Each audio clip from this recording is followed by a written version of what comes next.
നമസ്കാരം. National broadcasting news India news അപ്ഡേറ്റിലേക്ക് സ്വാഗതം. രാജ്യത്ത് കോവിഡ് കേസുകൾ 7000-ൽ തന്നെ തുടരുന്നു. പകർച്ചശേഷി താഴ്ന്ന നിലയിൽ ആരോഗ്യ മന്ത്രാലയം. രാജ്യത്തെ കോവിഡ് വ്യാപന നിരക്ക് നിലവിൽ നിയന്ത്രണത്തിലാണെന്ന് കേന്ദ്ര ആരോഗ്യ മന്ത്രാലയം അറിയിച്ചു. രാജ്യത്ത് നിലവിൽ ആകെയുള്ള കോവിഡ് ആക്റ്റീവ് കേസുകൾ 7264 നിലനിൽക്കുന്നു.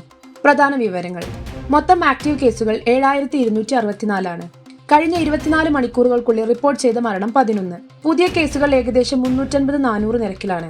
ജനുവരി മുതൽ മൊത്തം കേസുകൾ 13604 രോഗമുക്തി നിരക്ക് 63%, മരണനിരക്ക് 0.79%.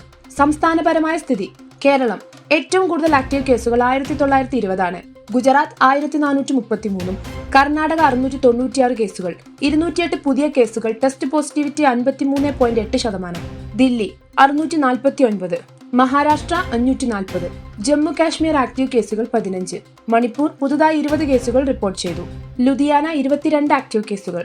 ആരോഗ്യ വിദഗ്ധരുടെ വിലയിരുത്തൽ: പുതിയ വൈറസ് വകഭേദം കാര്യമായ ഭീഷണിയില്ല, പലരിലും ലക്ഷണങ്ങളില്ലാതെ പോകുന്ന അസുഖമാണ് എന്നു ആരോഗ്യ വിദഗ്ധർ പറയുന്നു.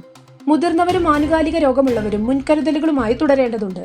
റേഡിയേഷൻ കൊണ്ടോ വ്യത്യസ്ത ആശങ്കകളൊന്നുമില്ല. റുട്ടീൻ കോവിഡ് സുരക്ഷകൾ പാലിക്കുക എന്നാണ് നിർദ്ദേശം. സർക്കാരിന്റെ നിർദ്ദേശം: മാസ്ക് ധരിക്കുക, സാമൂഹിക അകലം പാലിക്കുക. ജലദോഷം, ചുമ, തലയിടിപ്പ് തുടങ്ങിയ ലക്ഷണങ്ങളുള്ളവർ ഉടൻ പരിശോധനയ്ക്ക് വിധേയരാകണം. വിദേശ യാത്രക്കാരും യാത്ര കഴിഞ്ഞ് നിരീക്ഷണത്തിൽ തുടരുക. ഉയർന്ന റിസ്ക് ഗ്രൂപ്പുകൾ മുൻകരുതലുകളോടെയും സംരക്ഷണത്തോടെയും തുടരുക. കൂടുതൽ വാർത്തകൾക്കായി നാഷണൽ ബ്രോഡ്കാസ്റ്റിംഗ് ന്യൂസ് ഇന്ത്യ